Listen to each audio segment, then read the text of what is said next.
Be right back.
Deranged killers, whose scarily bent minds send them on a mission to murder.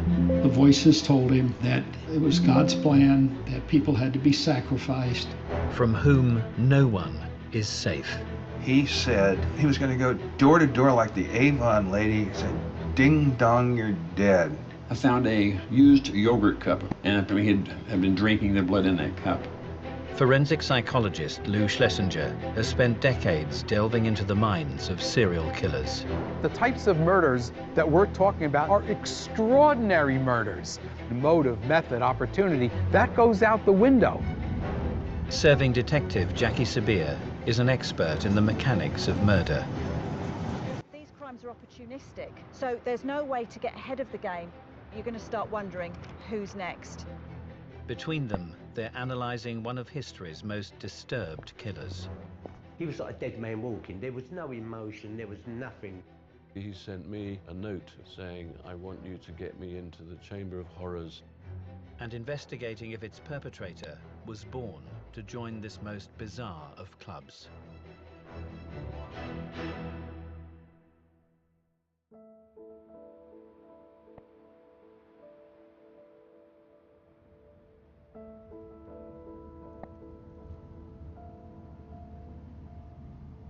With over 20 years' experience in homicide, Detective Jackie Sabir has worked on some of Britain's most high-profile murder investigations. She's travelled northwest of London to analyse a disturbing historic case, starting at the former site of an unlikely series of crimes carried out over 40 years ago. So Bovingdon is a small village in Hertfordshire. It's incredibly developed now, there's a lot of new housing being built. But in the 1970s, apart from a few pubs and the village shop, the major source of employment here was Hadland's factory. The business carried on there was the making of high-speed lenses for cameras. It was a great community of people. We all got on very well, certainly all on first name terms. Just a great environment. But in 1971, all was not well at the lab. Former crime scenes officer Mick Grinstead recalls a summer of sickness for the photographic employees. What was actually going on at the factory? Stomach bugs, nausea, all that sort of stuff, and people going all sick. Anthony Oddams was working in the factory at the time. You had people who were being violently ill, but it seemed to be repeated several times, and it was clearly very, very unpleasant for them. It was called in those days the Bovingdon bug. The onset of the mystery illness had coincided with the arrival of a new storeroom assistant, 23-year-old Graham Young. He was extremely articulate, and for somebody who was coming into what was a supposedly simple job, it was just a bit unusual. I would say Graham was quite a loner. I don't remember him fitting into the other groups particularly. Although viewed as solitary by his colleagues, trainee Graham Young was always keen to get involved during the factory's breaks. They used to have a tea trolley lady who used to come round, and Graham would sort of hover and, oh, here's your tea.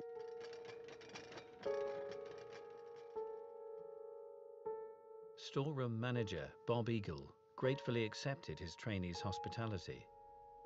But in June 1971, Bob was seemingly struck down by the Bovingdon bug. Stomach cramps, vomiting. He came back and forth from work a few times, but eventually was hospitalized. Bob Eagle's condition gradually deteriorated. Inexplicably, paralysis spread through his body, and on the 7th of July, he died of a pneumonia-related illness.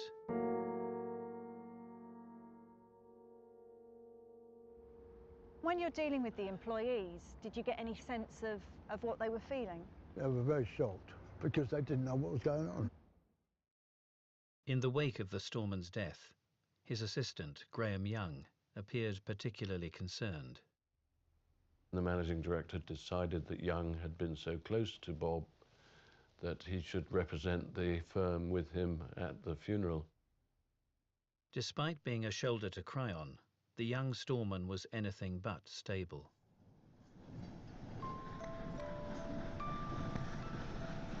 Born in 1947, Graham Young was the second child of Fred and Margaret Young.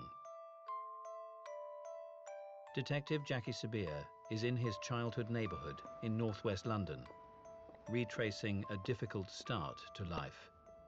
Tragically, his mother died when he was about 3 months old. And unable to cope with two very young children, Graham's father split his children up and the young Graham spent his very early years with his Aunt Winifred.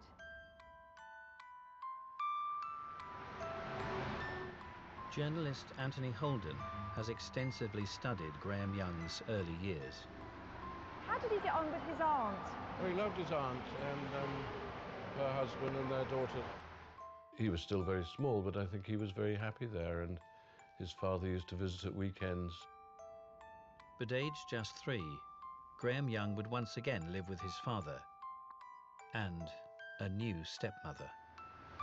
So his stepmother Molly, what was her relationship like with the very young Graham?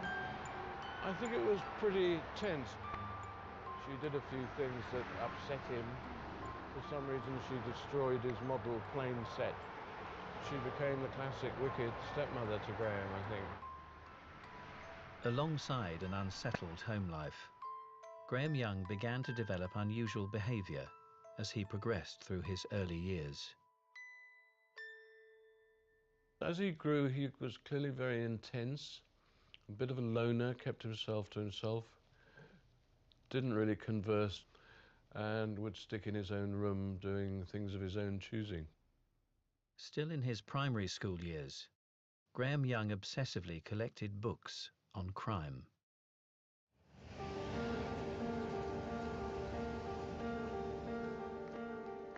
Professor Lou Schlesinger is an expert at analysing the human mind. For him, Graham Young's abnormal childhood behaviour displays clear signs. If you had to put a diagnostic label on Young, 2 traits come to mind: schizoid and obsessive. Schizoid personality is an individual who is withdrawn from other people. An obsessive individual is someone who's very meticulous and neat and detailed. You don't develop a schizoid personality because of events that happen to you. That's just how your personality is. Some of history's most unpredictable killers suffered from mental issues in their formative years. In and out of psychiatric institutions from the age of 12, Londoner Patrick Mackay displayed unusual behaviour from an early age. After school, we used to go exploring. He picked a bell-shaped flower, filled it up with his urine and drunk it in front of me, which I was absolutely gobsmacked, when he did that. As a young adult, Nazi-obsessed Mackay would be driven to a mission of murder from whom no one was safe. The priest had been found dead in a bath filled with blood.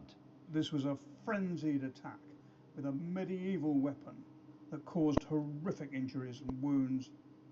He said that in the days leading up to a murder, he felt peculiar. In Maryland, mentally unstable Haddon Clark's childhood was complicated by the disruptive views of a domineering father. In his case, his father told him quite directly that he didn't want a son, he wanted a daughter. He was caught dressing in his mother's clothing. A neighbor came home and walked in his house and found Haddon dressed in his wife's clothing. And Haddon, of course, ran out of the house wearing these clothes, all upset. In later life, diagnosed schizophrenic Haddon Clark would continue to wear women's clothes. But tragically, his delusional thoughts would lead to his cross-dressing being associated with death. Most transvestites don't hurt anybody. They're basically harmless people. But Haddon Clark was a very mentally ill person. He eventually went on to kill women and then dress in their clothes. A very unusual case. In 1958, in Neasden, London, socially awkward Graham Young's strained relationship with his stepmother continued. But outside the family home, the teenager had had some success. So having passed his 11+ examination, he came to secondary school. What type of pupil was he when he was here? Was he a sociable child? He had a few friends, some of whom regretted becoming his friends. Clive Krieger was one of the few who was close to Graham Young. As a fellow pupil, he sat next to him in class. Well, he was intelligent enough, so I quite liked communicating with him. But he had this association with really negative stuff. One of the things he liked doing was to play a pencil game drawing with gallows. And he would do it with me to try and get me hanging. That was his sort of attitude. Other school children would pick up on this darker side of Graham Young's personality. He was always set apart and a bit strange, rabbiting on about pet topics like Hitler and Nazism. I am Jewish, and he would know that. I don't know whether he genuinely was supporting Hitler, but he deliberately sometimes combed his hair that way just to pee me off. The eccentric Graham Young didn't shine academically, but he gained notoriety for one subject. Graham was interested in chemistry. As it happens, so was I. So we were able to communicate and talk about stuff like that. But the standout pupil's interest in the subject wasn't confined to the classroom. He started sourcing chemicals and toxins to satisfy a morbid curiosity.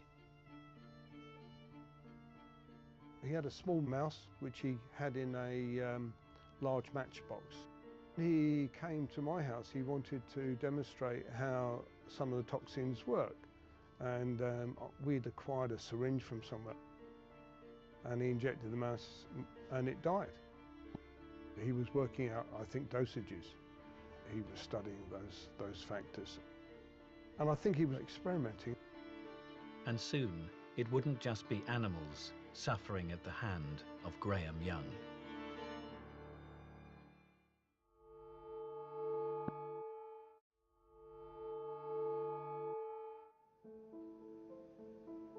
Forensic psychologist Lou Schlesinger and serving detective Jackie Sabir are investigating the historic case of one of the UK's most disturbed killers. In 1961, in Neasden, London, 13-year-old oddball chemistry genius Graham Young had started experimenting on small animals. But in the spring of that year, his subject matter took on an altogether different form. There was a boy called Chris Williams who was one of his very few friends. At one point, Williams went off formed a friendship with another schoolboy that Graham was jealous of. They actually had a fist fight that they challenged each other to. The two school friends made up, but then, out of the blue, Chris Williams fell ill.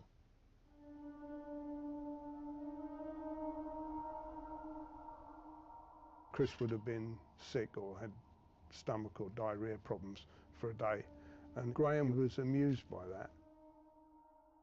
Doctors put it down to gastroenteritis, but the reality was very different. Although barely a teenager, Graham Young was purchasing a rare chemical and poisoning his friend. Was it established what poison Graham was actually using? He'd managed to buy, unbelievably, from the local chemist, a rare poison called antimony potassium tartrate. He was only 13.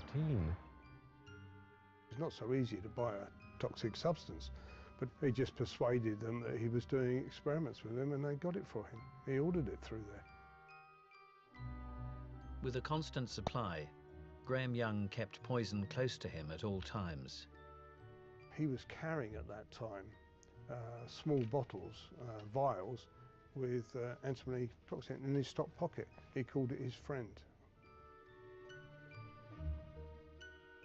As he slipped the antimony into Chris Williams' sandwiches, Graham Young confided in his friend Clive Krieger.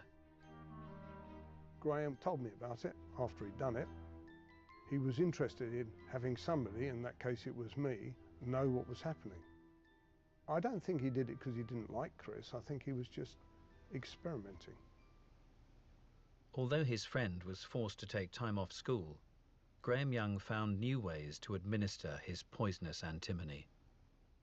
He and Graham went on a day trip together to London Zoo, where Graham said, "Oh, look, I've got something that'll make you feel better," and gave him a bottle of lemonade, which of course had him back in hospital before you knew it. I don't think he was planning to kill him. I think it was just amusing for Graham to do what he did. Despite being a close friend, at school lunchtime, Clive Krieger kept his distance from Graham Young. I was concerned about it, which is why I was very careful about not eating or drinking anything that was anywhere near him. Very important. Detective Jackie Sabir is meeting up with Professor of Toxicology Rob Chilcott to understand more about teenage Graham Young's sinister use of poison. Graham Young used antimony salt, which is a salt which readily dissolves in water. It's been described as being slightly sweet and metallic, but if you were to mix that in with food or drink with a stronger flavour, you'd soon not notice that in your food and beverage. So the amount within the vial there, what would that actually do to somebody?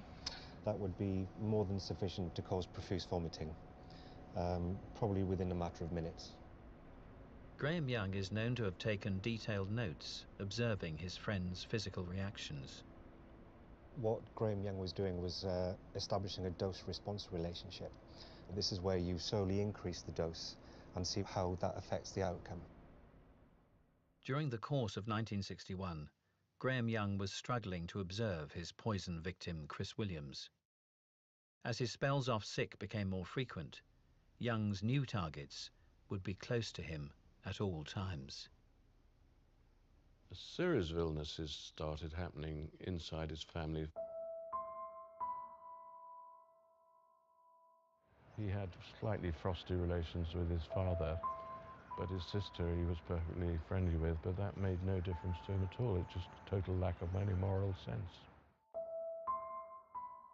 But Graham Young's main guinea pig was a family member whom he had resented since early childhood.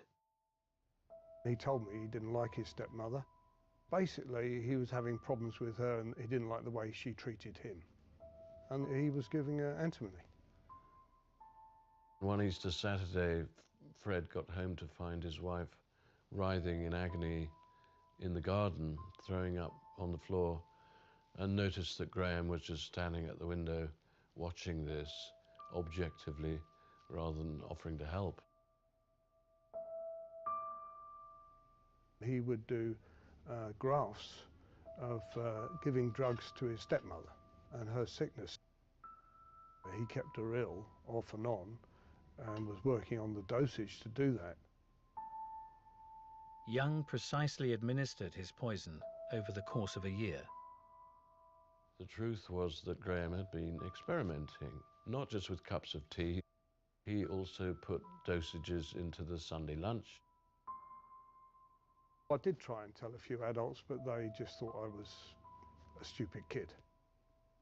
In April 1962, Graham Young's stepmother, Molly, lost her life. Although doctors were unable to trace her stepson's poison, 14-year-old Graham Young went to extraordinary lengths to cover his tracks. Following Molly's death, what happened? Was she buried? Was she interred? Graham, already displaying a lot of expertise, persuaded his father it was much better these days to cremate her. And then, of course, he went to the funeral and literally watched the evidence of his crime go up in smoke. But as Graham Young's family continued to show signs of ill health, the eccentric pupil's unusual questioning during chemistry classes started to raise suspicions. Graham consistently would ask the science teacher about subjects related to lead poisoning and things like that. But I can still remember the science teacher having a strange look in his eye. You know, he was concerned. The discovery of poison in Young's school desk would ultimately bring him to justice. The psychiatrist was brought in to talk to him, and Graham talked with such expertise and arrogance about chemistry and eventually poisons that the psychiatrist called the alarm. As police raided Graham Young's bedroom, alongside a series of diaries detailing his crimes, was an equally alarming hoard. His room was festooned with Nazi memorabilia, swastikas, portraits of Hitler, books about Hitler. He swaggered around doing Hitler impersonations with his hair styled like that, the toothbrush with the comb.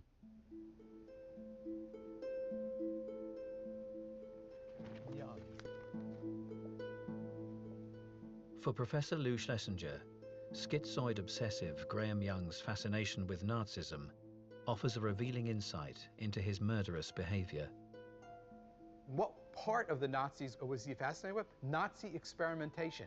In many of the concentration camps, the physicians were doing experimentation with human subjects. Use of poison gas is another way the Nazis killed people. So a lot of the things that the Nazis did to exterminate people are things that Young himself was very, very fascinated with. Many of history's most deranged and unfathomable killers have seemingly been influenced by an extreme belief. During the 70s in Santa Cruz, schizophrenic John Frazier slayed a young family, claiming he had been driven by an environmental mission to murder. He had an epiphany. He thought it was his job to come and save the planet. He said he was going to go door to door like the Avon lady, said, "Ding dong, you're dead." In New York, during the mid-70s, serial killer David Berkowitz claimed an altogether different calling had driven him to murder. He told us the devil told him to kill these women, and the devil communicated to him through the dog. The irrational beliefs of Richard Trenton Chase led to him being labeled the Vampire of Sacramento. Chase was a paranoid psychotic who was delusional. He had a delusion that his blood was evaporating and he needed to drink the blood of other living things to replenish his own blood. Richard Chase now is doing things with small animals, killing them, drinking their blood. In 1977, Chase turned to human prey to satisfy his deranged belief. He had made an incision down the stomach, and that's an angle, and I found a used yogurt cup, and apparently he had been drinking the blood or doing something with the blood in that cup. His murders were not, in my view, sexually motivated at all. They were a direct outgrowth of a delusion.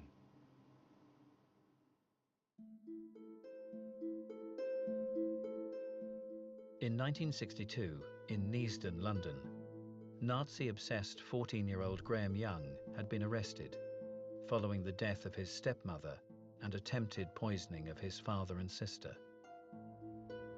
For Detective Jackie Sabir, the adolescent's MO is extremely revealing. He wasn't someone that would physically be able to kill someone in terms of stabbing or strangling, that real up-close personal way of killing someone. With Graham Young, he seemed to take a great pleasure in watching suffering and was able to dehumanize, detach his emotions from what was going on. Having persuaded his father to cremate his stepmother, Young would only be tried for poisoning his other family members and school friend Chris Williams. He was sent to the hospital for the criminally insane, Broadmoor in Berkshire. Having testified in court, former friend Clive Krieger was left with mixed feelings. My reaction was one of relief, really, both for my own safety and security and my family, but I was concerned what would happen when he came out. You know, we used to get milk delivered outside in those days with a little metal cap on. He could have injected something into the milk bottles. I was concerned. Aged just 14, the youngest patient since 1885, soon settled into his new life. For Graham Young, it was business as usual. When he was in Broadmoor, he was still reading books on toxology. So everyone was on their toes around Graham. You know, the staff, the inmates, anyone who come into contact with him. And the fanatical poisoner was already planning the next phase of his lifelong murderous experiment.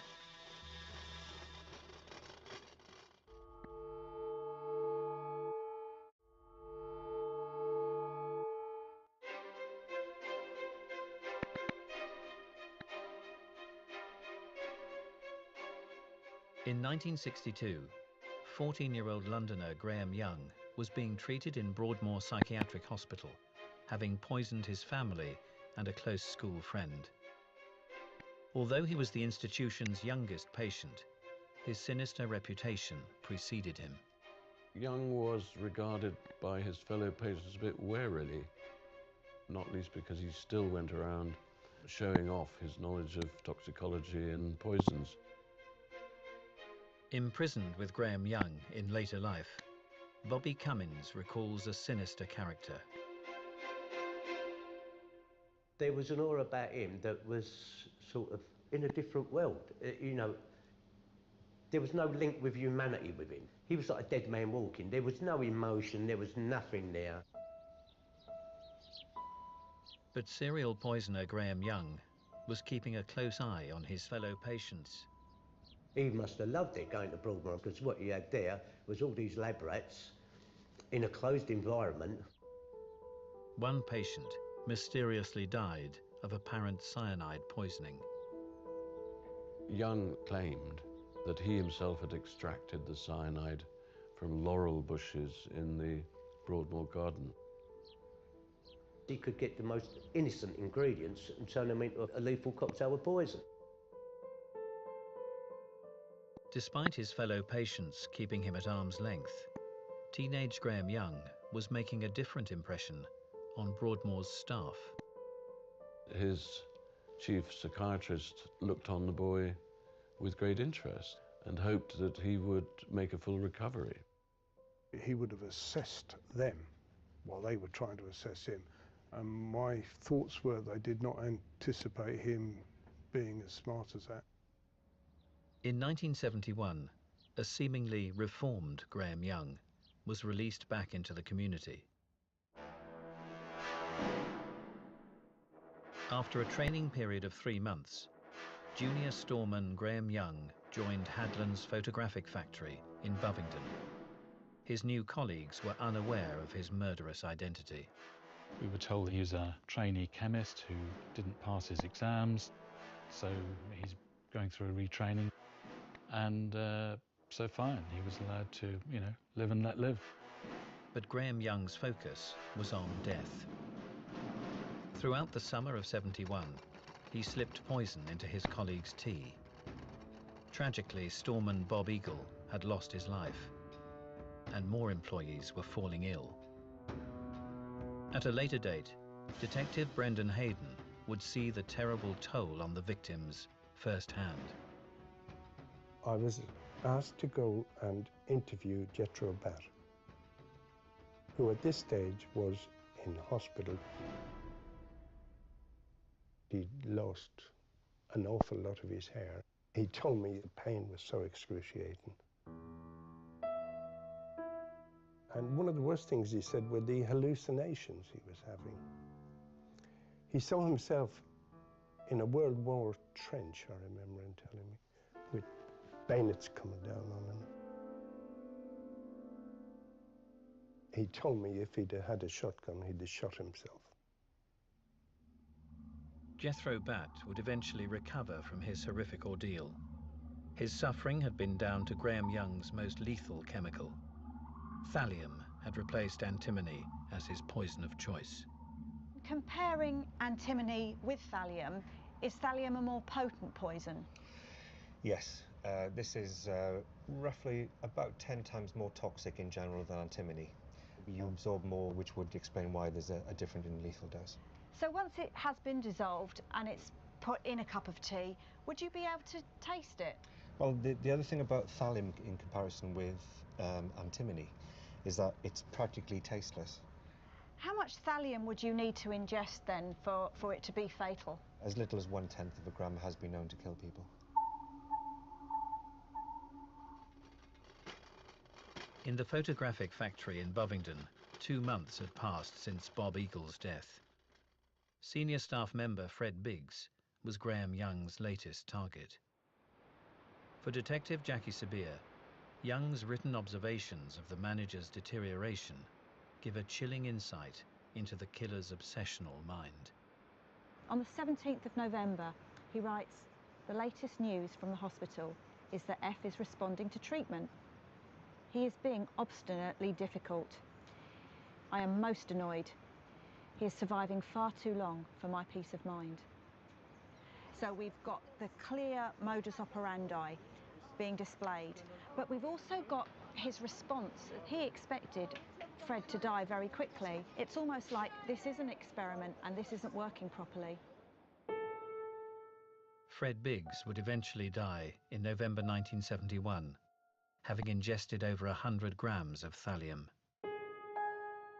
Both he and other murder victim Bob Eagle had got on well with their junior colleague, Graham Young. Bob and Fred were both lovely people. I mean, they really were.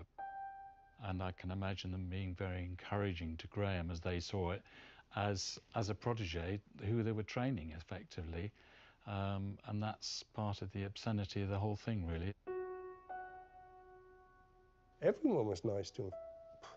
He just again chose them because they were available. For Professor Lou Schlesinger, Graham Young's apparently motiveless murders were purely a byproduct of his obsessive mission in life. He wanted to see how poison would affect people. This fascinated him. He was obsessed with this. Young is a schizoid individual who didn't have really much interpersonal connectedness with other people. And he really didn't care if the person died. They were guinea pigs, basically, to him. Like Graham Young, some of history's most disturbed killers have simply viewed their victims as a means to an end.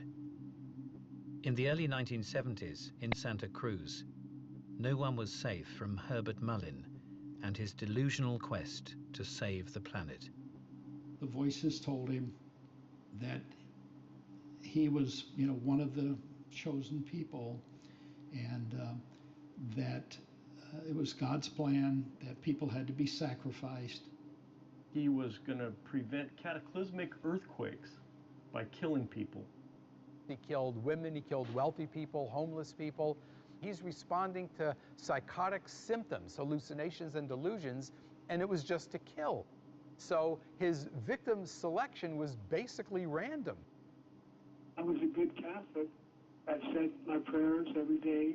Between October 13th, 1972 and February 13th, 1973, I did in fact murder 13 people. There was a lot of material about the 12 apostles plus one, clearly implying that he was the 13th disciple of God. It wasn't power and control. He wasn't a psychopath. He was extremely mentally ill. He's a very, very sick guy and remains very sick today.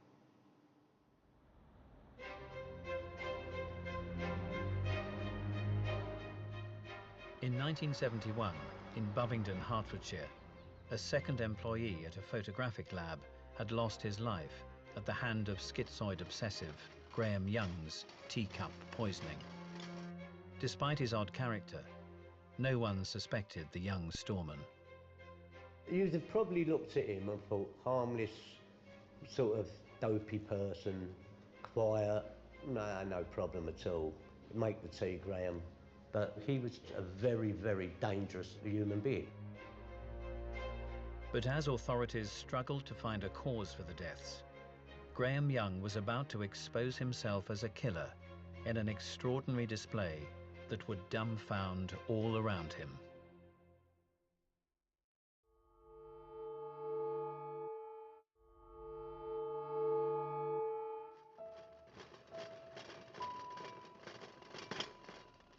In 1971, in Bovingdon, Hertfordshire, junior storeman Graham Young had been poisoning his colleagues in a photographic lab.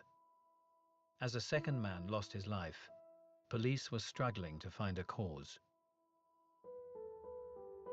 23-year-old chemistry genius Young had covered his tracks, but his misguided ego was about to get the better of him.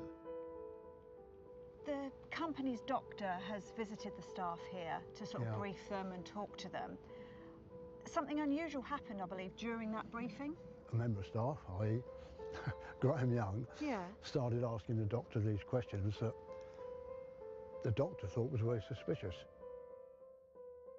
Graham Young piped up and said, well, do you not think the symptoms would demonstrate that there's something more serious here? Then quoting a whole series of technical terms that would match poisoning. He wants to be in control of the situation generally, to the point where he doesn't realise he's giving himself away, which of course he was. Then we got the phone call. Former Detective Constable Mick Grinstead was sent to search Graham Young's bedsit in nearby Hemel Hempstead. I had to come up in the street, go to the flat. Yeah. It was about 10, 11 o'clock at night, I think. Yeah. The night was terrible. It was raining, windy, Yeah. black. So what did you actually find? Hanging in front of the wardrobe was a corduroy jacket. We got the top pocket, and there's a file, a glass file, with a cork in it, with something in it. Described years earlier by a teenage Young as his friend, the dose of poison now had an ominous role. It turned out to be thallium, and according to Young, subsequently, that was his, what he called his exit dose, should he be arrested or discovered or whatever. But as the search of the bedsit continued, other evidence would reveal an even darker side to Graham Young. And there was a writing pad. Looking through that, that was when the nerves come on and started twangling, I think. There were some drawings, ghoulish drawings in black ink of people. I remember some big finger pointing into a grave, a tombstone. And Graham Young had also continued his teenage obsession, meticulously recording observations of his poisoning. And there was my diary. It had things like, went to the hospital to see Bob, took a bottle of brandy to make sure he didn't wake up. On reading it and the accounts that were in there, how did that make you feel? I suppose really it was eureka, Mm. you know. Is that We've got it. Yeah. Got yeah. him moment. As the evidence stacked up, Graham Young was taken into custody. 8 months later, in July 1972, he would deny all charges in court. As a reporter, Anthony Holden attended the trial. So I sat eyes on him for the first time across the courtroom, and it was a pretty chilling sight. He was the only witness in his own defense. As the disturbed defendant faced up to his own damning diary notes, Graham Young devised a tall tale to talk his way out of his crimes at the photo lab. He made out that this poisoner's diary was a novel he was writing to try and explain the events at this factory. But a letter written by Young to Anthony Holden was completely at odds with his impassioned defense. He sent me a note across the courtroom via his solicitor saying, I want you to get me into the Chamber of Horrors in Madame Tussauds. I want to go down in history as a famous poisoner.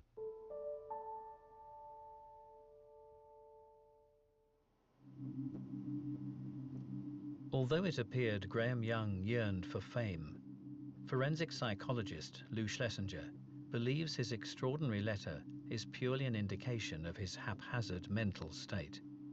I think he said it to the reporter in sort of a flippant way, but really, I don't think Young cared how anybody saw him. A schizoid individual is very different. He lived in his own world. He was just interested in how poisons affect people. Many disturbed killers who have been driven by a mindless mission have displayed unpredictable behavior in court. Like Graham Young, mentally ill Herbert Mullin took to the stand. He basically gave us all a lecture. I felt that my family were sort of playing a killjoy sadistic game on my life, on my mind. Schizophrenic killer John Frazier altered his appearance to get his message across. The entire half of his head and face was shaved. And he would sit at the table and kind of turn one way and show the audience that perspective, and he would turn the other way and show a different person. You can interpret his behavior as trying to represent a split personality, good versus evil, and so on. I would not interpret it that way. I would just say it was a stunt. You can reach the same conclusion without him shaving his head off. Just look at what he did. In July 1972, Graham Young was found guilty of 2 murders and 2 attempted murders. Despite his severe psychological issues, he pleaded not to be returned to a mental institution. He said, "I do not want to go back to Broadmoor." And so he was sentenced to life's imprisonment in a conventional prison. Bobby Cummins spent time with Graham Young in Parkhurst. Despite the fact it housed Britain's most violent killers, Young would be feared the most. The joke went round the neck that all the weirdos went to the Vicar's tea party except Graham. You know, and that's really saying how bad this guy was. Prisoners, if they ever heard that he went near a kitchen, no one would eat that day. Graham Young died of heart failure in 1990. In the wake of his death, many have analysed his seemingly mindless murders. For Detective Jackie Sabir, his irrational desire to be recognised was all-consuming. There's every possibility that Graham Young actually might have got away with what he did. In putting his hand up at that meeting with the doctor, he was worried that people hadn't noticed what he had done. He wanted to draw attention to his master plan. If you look back, there's the early days in the school with the books he was reading and his ambition to be known as a famous poisoner. He wanted to be the top one. Graham Young joins a class of killer who seemingly possess scarily bent minds, from whom no one is safe. They don't care about other people and how other people view them. The types of murders that we're talking about are extraordinary murders. Traditional law enforcement approaches to investigation, motive, method, opportunity, that goes out the window because it's very, very different in those cases. With serial killers, you mostly find that it's rape, it's anger, it's racial. With Graham Young, he didn't have none of those hatreds. To him, he just wanted to see how long it took to kill you.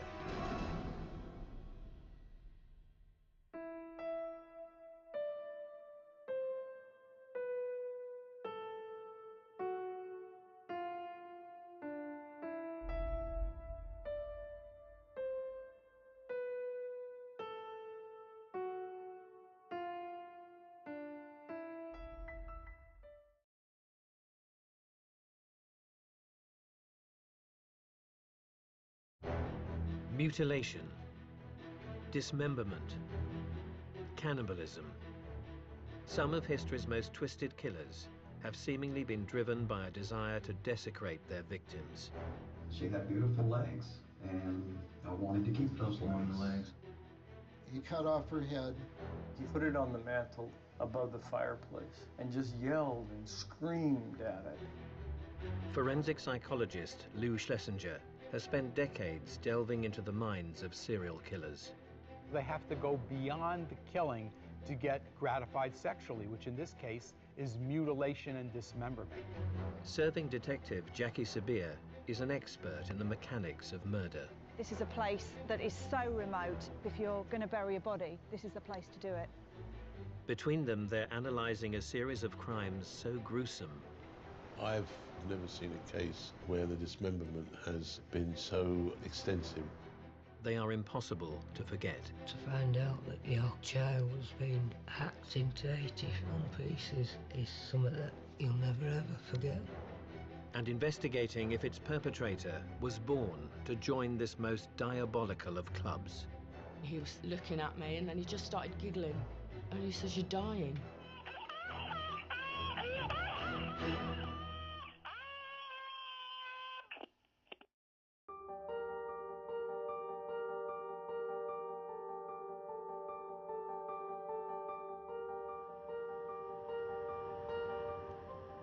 British detective Jackie Sabir has worked on some of the UK's most disturbing homicide cases. She's travelled through rural Yorkshire to a historic city that was once the setting for a series of horrific crimes. Bradford is a city at the foothills of the Pennines, and it's primarily known for its industrial heritage. It was a wool-producing city, but these great, wonderful factories have now fallen into disuse and disrepair. It's an area that's fairly deprived economically. Bradford has all the problems of a lot of rundown cities in terms of crime, problems with drugs and prostitution.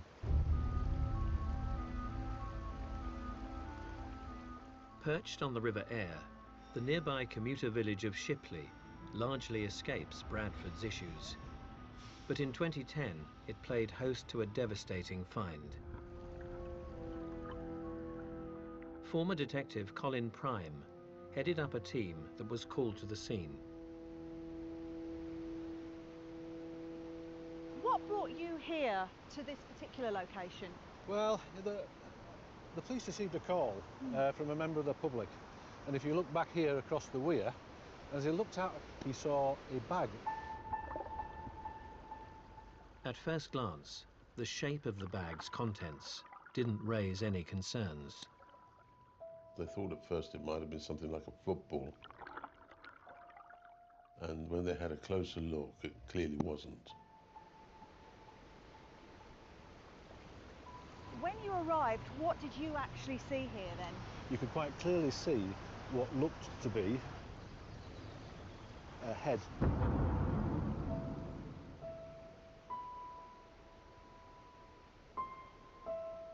And if it wasn't already bizarre enough, the features were missing. One of the difficulties in this case was that you couldn't do any visual kind of identification. It was a very distorted appearance that we were dealing with. Not only had the murderer mutilated the head, but the method of kill suggested the work of a most twisted hunter. Did the skull show any signs of injury? The skull did have an injury, yes. It had a crossbow bolt going through the skull. So sorry, a crossbow bolt was still in the skull? It was still embedded in the skull, yes.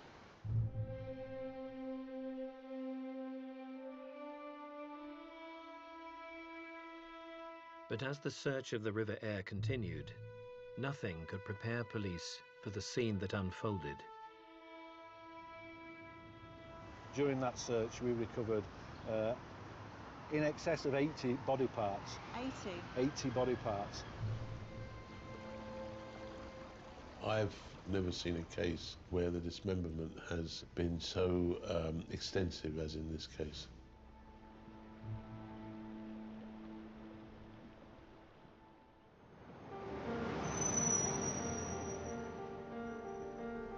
Forensic psychologist Professor Lou Schlesinger has spent his career unraveling the minds of the most depraved serial killers.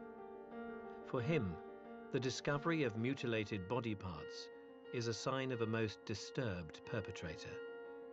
Now, in some cases, dismemberment is a method used to dispose of the body. But when you're not just dismembering, but you're mutilating, it's because that act itself is stimulating sexually.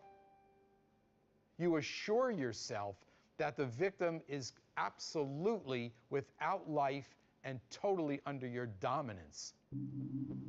During the late 60s in Cape Cod, Tony Costa's murder and mutilation of 4 young women was unearthed in a local wood. I come across a plastic bag it was dismembered, pieces. You know, I mean, the horror. I mean, God, crazy. From the mid-90s in Baton Rouge, American serial killer Sean Vincent Gillis's macabre fascination with his victims' bodies drove him to dismember and mutilate after their death. She had beautiful legs, is one thing that I recalled about her. And I wanted to keep those legs. He's just getting gratified by dismembering, mutilating. The longer it can go on, the more gratifying it is for him. Ed Kemper dismembered his victims, but saved special treatment for his mother, who he killed and then beheaded. He put it on the mantle above the fireplace and just yelled.